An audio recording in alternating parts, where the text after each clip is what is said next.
where the moonlight glows. Zombies lurking everywhere, that's how the story goes. Grab your gear, hold on tight. Welcome to the Zombie Story Zone, where we bring you chilling tales of the undead, spine-tingling adventures, and stories that will keep you on the edge of your seat. Tonight, we present an unforgettable holiday horror, Zombie Claus. When Santa's magical Christmas Eve takes a dark turn, a small town faces the terrifying consequences of an ancient curse. Will they survive the night, or will the holiday spirit be consumed by the undead? Before we dive in, take a moment to hit the like button, subscribe to our channel, and press the bell icon so you never miss a new story. Share this thrilling tale with your friends and let them join the adventure. We value your feedback, so please leave a comment to tell us how you enjoyed the story and how we can make our channel even better. Now get ready for a journey into the world of Zombie Claus. In the zombie story zone, we'll survive the night.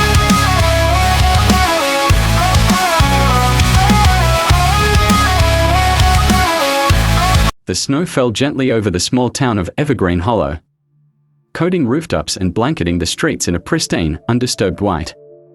It was Christmas Eve, and the air was heavy with the scent of pine and the faint aroma of cookies baking in warm kitchens. Families settled in for the night, their houses adorned with twinkling lights and stockings hanging by glowing fireplaces. The magic of Christmas permeated the air, but something far darker crept through the icy streets, shattering the peace. Far to the north, in the rugged wilderness surrounding Santa's workshop, a darkness had risen. It began 3 nights earlier, when a reindeer, a wild stray Rudolph, had brought to join the herd, arrived.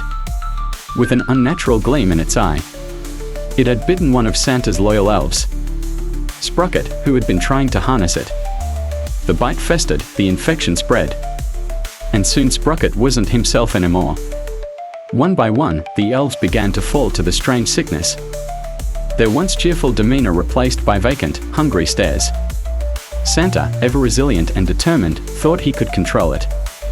He donned his red suit and hitched his reindeer to the sleigh, determined to deliver joy even in the face of adversity. But the infection was relentless. It reached him just as the sleigh lifted off, spreading like wildfire through his veins. By the time Santa landed in Evergreen Hollow, he was no longer a jolly bringer of gifts. He had become something else entirely, Zombie Claus. Down on Maple Lane, Lily Parker, a single mom in her late 20s, was struggling to put together the last of her daughter Sophie's Christmas gifts. The assembly instructions for the dollhouse were written in some foreign language, and the pieces stubbornly refused to fit together. Sophie, all of 6 years old, was sound asleep upstairs, dreaming of sugar plums or whatever children dreamed about on Christmas Eve. Lily sighed, her frustration mounting when a strange noise drew her attention to the window.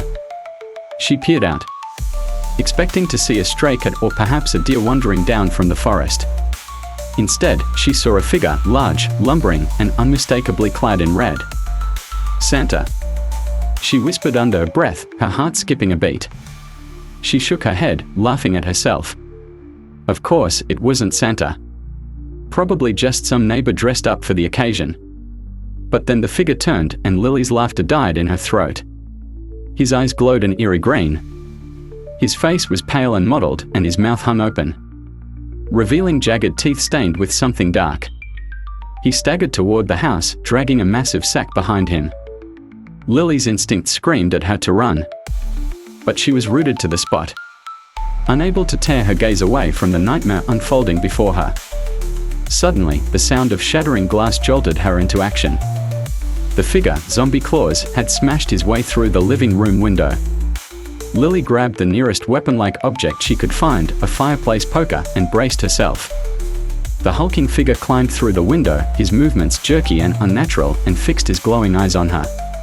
"Stay back," she yelled, brandishing the poker. Zombie Claus tilted his head, as though considering her warning, then lunged.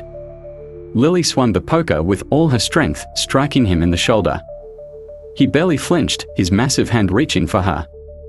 She stumbled backward, her heart pounding like a drum.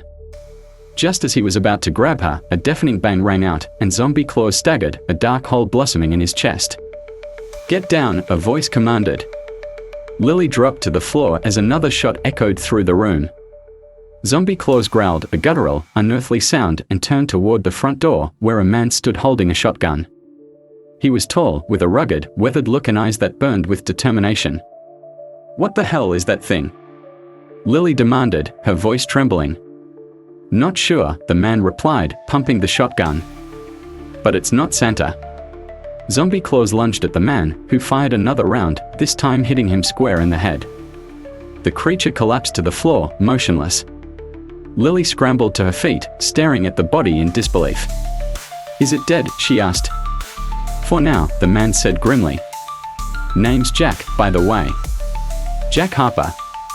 "Lily," she replied. "What's going on?" Jack glanced out the broken window. "I don't know all the details, but something's gone wrong. I've been tracking," he gestured to the fallen creature. "That. There are more of them out there." As if on cue, a distant moan drifted through the night air, sending a chill down Lily's spine. She rushed upstairs to check on Sophie, finding her still asleep and blissfully unaware of the chaos. When she returned, Jack was dragging Zombie Claus's body outside. "We need to burn it," he said. "Can't risk it getting back up." Lily watched in stunned silence as Jack built a makeshift pyre in the yard and set it ablaze. The fire crackled and roared, casting eerie shadows on the snow. "What do we do now?" she asked, hugging herself against the cold. "We need to get out of here," Jack said. "Find somewhere safe. This town's not going to hold for long." The moaning grew louder, closer. Lily's heart sank as she realized it wasn't just one voice, it was many. Dozens of figures emerged from the darkness, their eyes glowing green, their movements jerky and uncoordinated. And at the center of them, guiding them like some grotesque conductor, was Mrs. Claus. Her once kind face was twisted into a mask of malice, her delicate hands now clawed and blooded. Jack grabbed Lily's arm. "Run." They bolted through the snow-covered streets, the horde of undead trailing close behind. Lily's mind raced as she struggled to keep up with Jack, her lungs burning with every breath. They darted down alleyways and cut through backyards, narrowly avoiding the grasping hands of the infected. Finally, they reached the town's old church, its tall steeple standing like a beacon of hope in the night. Jack kicked open the heavy wooden doors, ushering Lily inside. "Barricade the doors," he shouted. They worked quickly, piling pews and anything else they could find against the entrance. The moans grew louder, and the door shook as the horde pressed against it. "This won't hold for long," Jack said. He turned to Lily, his expression grim. "We need a plan." "What kind of plan?" she asked, panic creeping into her voice. "A way to end this," Jack replied. "There's always some way to stop these things, a cure, a source, something. We just have to find it." Lily thought of Sophie, still asleep back at the house. She couldn't let this madness reach her little girl. "What about the North Pole?" she suggested. "If this started with Santa, maybe there's something there that can stop it." Jack nodded. "Worth a shot. But getting there won't be easy." As they plotted their course, a strange sound filled the church, a haunting, melodic tune. Lily turned toward the organ, where Mrs. Claus now sat, her clawed hands gliding over the keys. The horde fell silent, as though entranced by the music. Jack raised his shotgun, but Lily stopped him. "Wait," she whispered. "Listen."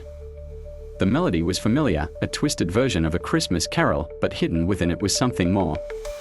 A message. Lily couldn't explain how she knew, but she felt it, a plea for help, buried beneath the horror. "She's not completely gone," Lily said. "There's still something human in her." Jack hesitated, his finger on the trigger. "And what do you suggest we do?" Lily stepped forward, her hands raised in surrender. "Mrs. Claus," she said softly. The creature's glowing eyes fixed on her, and for a moment, the music faltered. "We can help you," Lily continued. "But you have to help us. How do we stop this?" Mrs. Claus's expression shifted, a flicker of recognition breaking through the monstrous mask. She pointed a clawed finger toward the north, then resumed her haunting melody. Jack pulled Lily back. "You're insane," he said. "Maybe," Lily replied. but it's the only lead we've got." Together, they slipped out the back of the church, leaving the horde mesmerized by Mrs. Claus's song. They found an old snowmobile behind the building and set off toward the North Pole, the frigid wind biting at their faces. The journey was harrowing, filled with near misses and encounters with other infected creatures, but Lily's resolve never wavered. She had to end this, for Sophie, for Evergreen Hollow, for everyone. When they finally reached the North Pole, the scene was worse than they'd imagined. The workshop was in ruins, the once cheerful elves now twisted, ravenous monsters. At the center of it all was the source of the infection, the stray reindeer, its eyes glowing with an unnatural light. "That's it," Jack said, raising his shotgun. "Wait," Lily said. She approached the creature cautiously, her heart pounding. "It's not just a reindeer. It's something else, something ancient." The reindeer snarled, but Lily didn't back down. She reached out, her hand trembling, and touched its muzzle.